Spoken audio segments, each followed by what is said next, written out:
when you think about Transformers the movie, I'm sure a few things come to mind. You know, the shocking deaths, driven by 80s consumerism, of course, the music video aesthetic propelled by a prog rock, hair metal, synth pop soundtrack, the explosion of color and spectacular animation, all those things and more come to me when I think about Transformers the movie. But as we celebrate the 40th anniversary of the film, what I have found is one of the more, how shall we say, notorious things that folks remember about Transformers the movie, whether they are fans or lifelong fans or casual fans or casual moviegoers that don't have a tether to Transformers, but they do know about Transformers the movie. The one thing I would say, the most notorious thing that folks remember about this movie is the swear word. My name is Mike Seibert, and this is 40 for 40, Transformers the movie. It is the year 2005, and a new evil threatens the galaxy in the most incredible adventure you've ever seen. Transformers, the movie.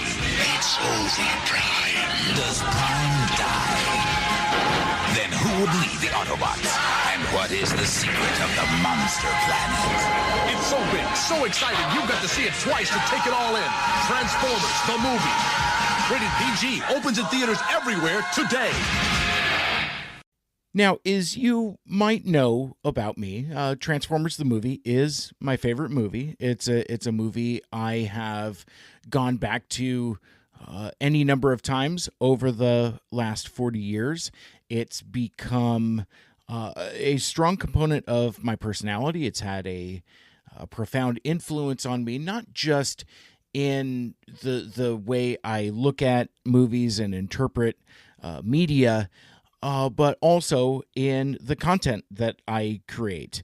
You know, if you've seen any of my logos, it's all in that Transformers the movie, pink to magenta, orange, kind of vaporwave kind of vibe and aesthetic. Transformers the movie is my favorite movie and has been since I saw the movie at 7 years old.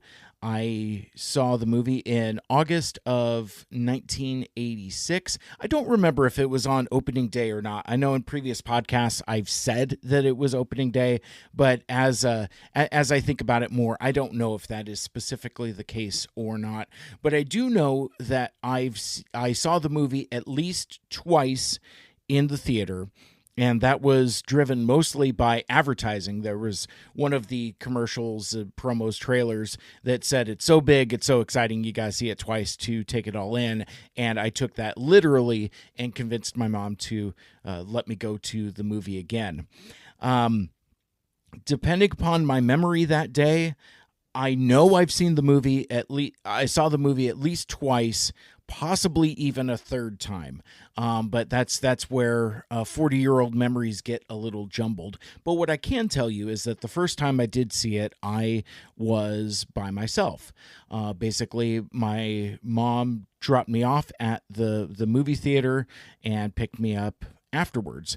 There were times later that I went to go see it with friends, and that's where my memory gets fuzzy, because I remember seeing the movie with two different friends, but what I can't remember is if I saw it with them together or if it was two separate screenings. It's just too fuzzy for me to remember.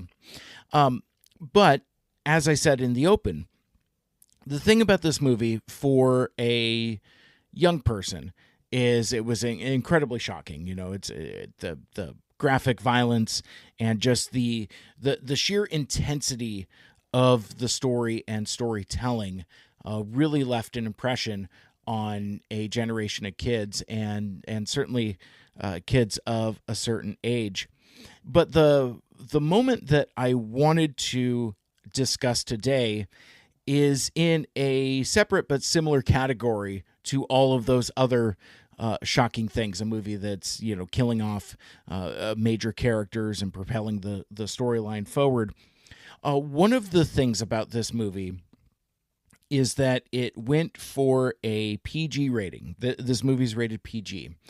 And from what I understand is that the goal of having the PG rating was that it would stand out against other animated movies. Like G-rated movies generally get played first thing in the morning. The distributors of the movie wanted to reach a different audience, an older audience. And so basically with it being PG, it was able to be played in more screens and then at later showtimes. Whether that was successful or not. Well, actually, I can't even say whether that was successful or not because it was specifically not successful. Transformers the movie was a box office failure. Like the budget was $5 million, and depending upon which source you read over time, it made anywhere between like 2.5 million and maybe I think it eventually, with re-releases and Fathom event screening, I think it eventually crossed $6 million at the box office and kind of breaking even and making its money back. My point being is that Transformers the movie is iconic for a handful of different reasons. For whatever reason,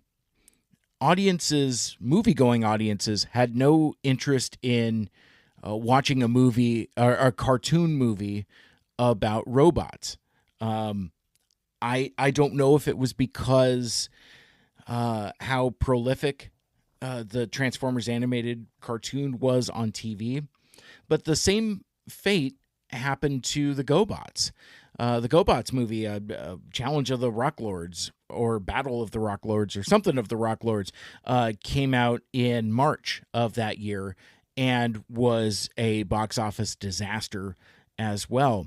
So there's a part of me now in hindsight wondering if the distributors of Transformers the movie should have taken a lesson from that, because that there was some prophecy in that. And in fact, none of these movies did very well. The My Little Pony movie, Care Bears movies, none of these cartoon to feature film adaptations, none of them really caught on. And the failure of Transformers the movie for Hasbro certainly impacted other movies in the pipeline. There was going to be a Gem movie, feature film, that was canceled. I think there were talks of like a sequel to the My Little Pony movie that were put on indefinite hold. But the biggest casualty was the changes of the G.I. Joe movie. Now, I'm sure I will talk about this in other contexts. You'll have to bear with me. This is the first episode. This is the first time I'm talking about it. So I'm kind of, I can feel myself skidding into this lane where I'm just giving a lot of exposition up top. I don't think as we get deeper into the podcast and the project and start talking about other moments, they'll be talking at this length, but bear with me as I tell a little bit of some of my stories here. I've been a fan of this movie for a very long time, and I've done a lot of content about it, and I've talked a lot about it. So I apparently have enough to say to warrant 40 episodes of this. So if you're a new listener of the show, I'm sorry. If you're a longtime listener of Mike Seibert Radio podcast, I'm also sorry. but anyway, just to round out my thoughts there, the G.I. Joe movie was most significantly impacted by the box office failure of the Transformers the movie, and it's a weird story too, because the G.I. Joe movie was actually slated to be released first. It was meant to come out before Transformers the movie, and then there were some kind of production delays. I don't know what the extent of the delays were, but for whatever reason, the release order of the movies got swapped. And suddenly Transformers the movie is the movie that's going to be put out first. But in that, the mandate from Hasbro was to kill off the lead character Duke from G.I. Joe. You know, the first sergeant leader, field commander leader of the G.I. Joes. There's a bunch of different guys that are leaders of G.I. Joe, but Duke was kind of like the main guy. So there were in that script there were plans to kill off that character, but then when the production delays happened and Transformers was going to come out first, and this is where the story kind of falls apart a little bit, because I know now that work on a Transformers feature film began as early as 1984. So I don't know, with new information we have, if that is contradictory to the old classic story that Hasbro wanted to kill Duke, but instead they decided to kill Optimus Prime first to see how that will play and then adjust accordingly.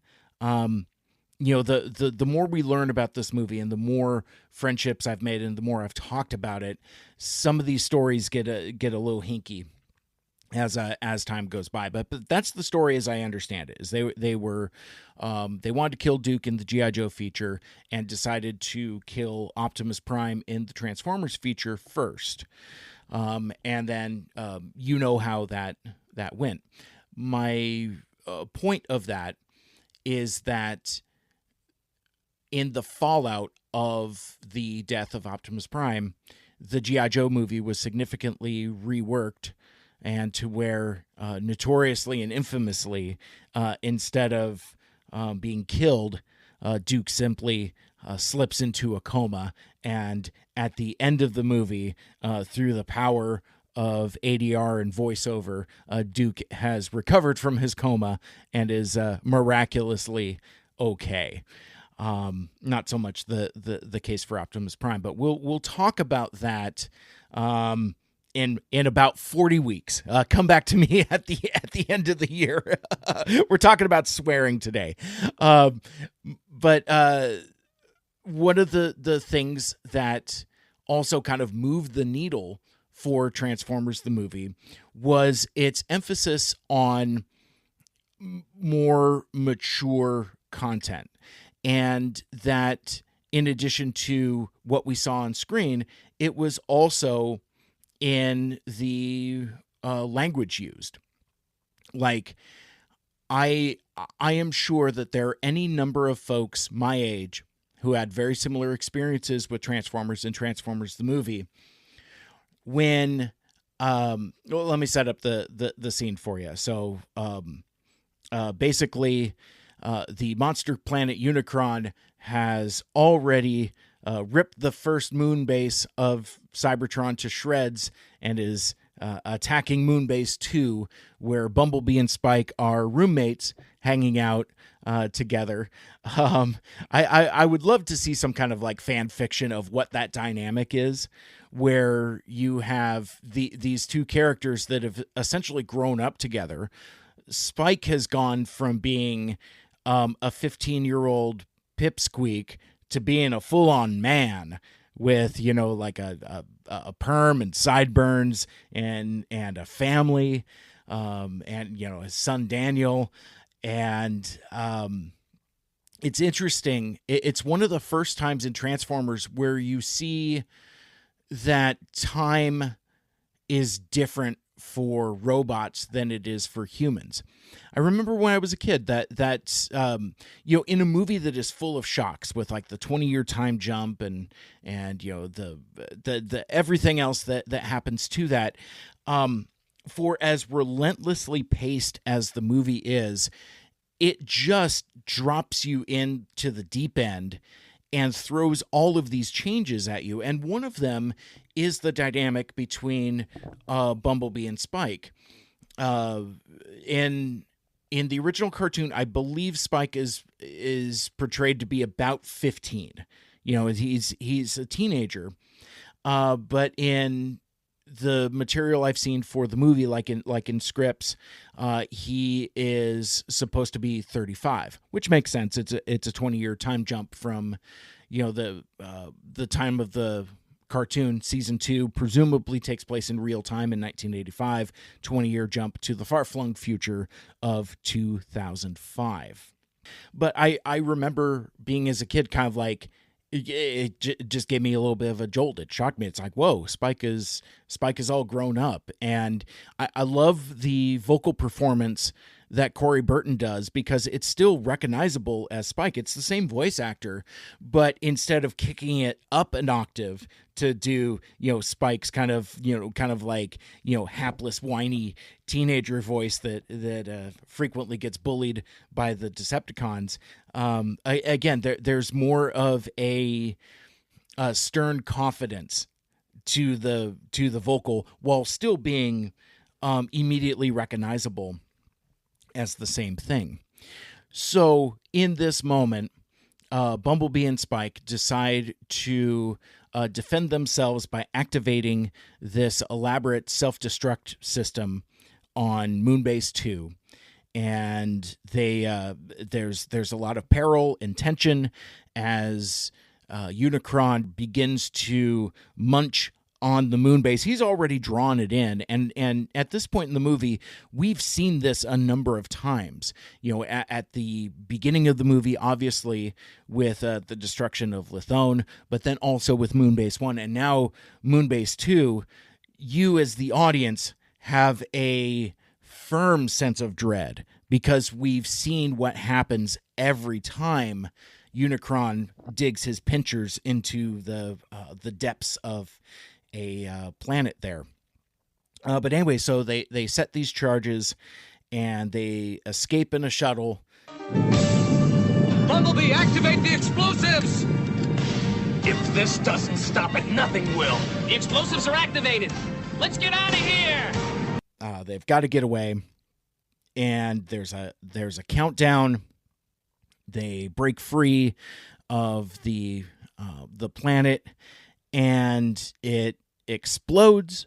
The countdown reaches 0. There's an explosion. Spike and Bumblebee give each other high fives, and they're because they feel like they've saved the day. Hooray! We've done it! Way to go!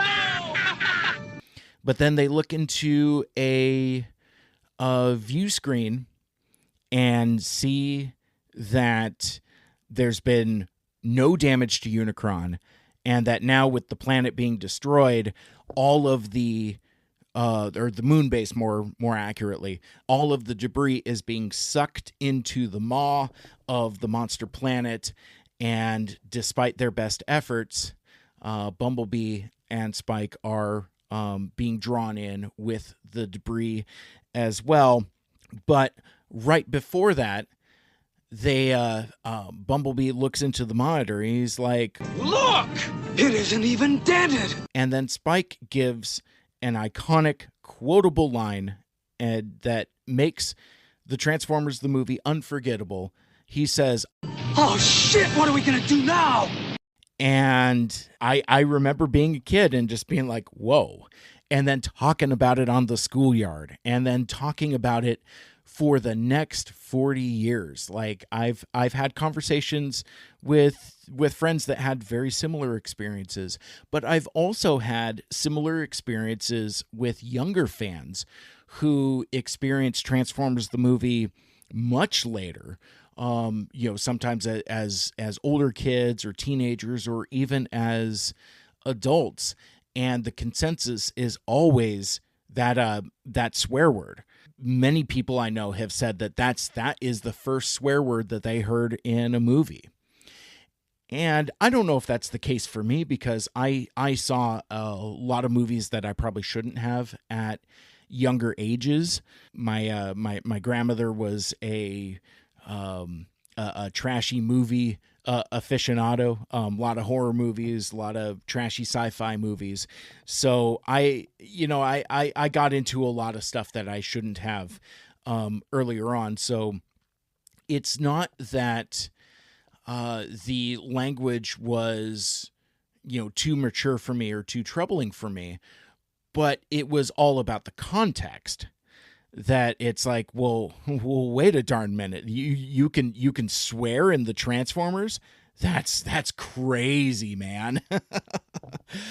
So yeah, so that is one of the things that makes that moment so iconic, and it is part of the legacy of the Transformers the movie, because what are the two things you think of? Death of Optimus Prime and the swear word. I think if we're talking, lasting iconic moments. Why am I talking about it first then? Why is it number 40? Because, well, quite frankly, I wanted to talk about it first. I'll talk all about the death of Optimus Prime when we get to it in spoilers another 40 weeks. But yeah, there's, I don't know, the other thing that's interesting about the legacy of the swear word is that it kind of created a weird Mandela effect. I'm not sure in what other context I'm going to talk about different home video releases of the movie, but between the US version, the Canadian version, the UK version, it was really kind of like a whack-a-mole of like which version had what. Like there's another swear word, a more mild one later in the movie that we'll talk about when we get there. But some versions have that, but not Spike. Some versions have both. Some versions have neither. And honestly, I haven't done the exhaustive research to figure out which is which. But I do know when I was a kid, my primary home video experience was the FHE version here in the US, and that version had it censored. And it's funny, I don't even have a VCR connected anymore, so I have a copy of that tape, but I don't remember how it sounds. I might do some digging in post-production, and if I can find an example of that censored swear word, I'll drop it in here just so you hear how it sounds. But if I can't, you'll hear nothing here and just have to use your imagination. But the thing that is funny though, talking about memories, I don't remember it being censored. I mean, I'm 1,000% confident that it was, but yeah, it's just for my ear, I don't remember it being not there in the home video versions that I watched. And then certainly once you get into the 2000s and you get like the Rhino version and any other edition after that, especially restorations, all of the language is intact. But I think because of that created a lot of weird false memories for kids who watch this movie. Like who doesn't have a memory of talking to a friend who said that they've seen like the uncensored version of the movie where like somehow like the deaths are even more grisly, which obviously doesn't exist. There's the amount of animated and deleted footage can be counted in number of frames, not in minutes of scenes and content. Now there's a bunch of differences between like storyboards and scripts and things like that, and we'll talk about some of that stuff as we go along. But as far as I know, for the swear word, it obviously didn't make it into any of the adaptations of the movie. It's not in like the Diamond sticker book. It's not in the Marvel Comics adaptation. It's certainly not in the Lady Bird books adaptation of Transformers the movie. But so yeah, so it was a thing that wasn't there, but then when it got to home video, it was sometimes there and then sometimes not. The other thing that I thought was kind of interesting about the legacy of this swear word is that, as near as I can tell in my research, there were no movies that were animated movies intended for kids, one that were rated PG. I believe that Transformers the movie is the first PG rated animated cartoon movie intended for kids. But as we discussed, it was kind of intended for older kids. Anyway, so you would have, like, Disney using, like, substitute words and things like that, but nothing as mild to harsh as, like, damn it or shit or even hell or anything like that. That would kind of come post 1986. And even then, as animation became more mature and more sophisticated, I was coming up short in trying to find any PG-rated animated movie that has the word shit in it. Because, like, once you start dropping the S-bomb, then you start going into PG-13 territory.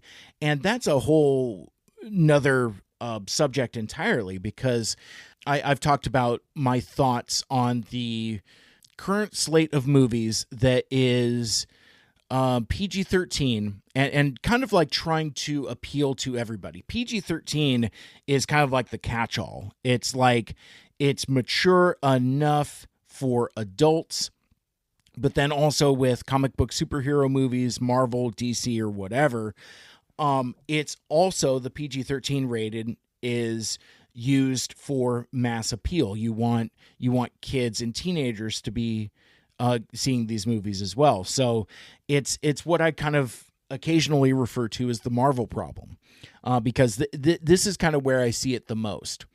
There are times that in Marvel MCU movies that the language does kind of rankle me often, because to see comic book superheroes dropping S-bombs all over the place, it's just like shit this, shit that, shit. And it's weird. I'm strangely a prude when it comes to some of that stuff sometimes. I mean, granted, I don't have an opposition to mature language in mature movies. It's not necessarily that at all, but I think for me, the importance is the context. Now, if I'm reading a Marvel comic book, I would not expect Tony Stark, Iron Man, to say, oh shit.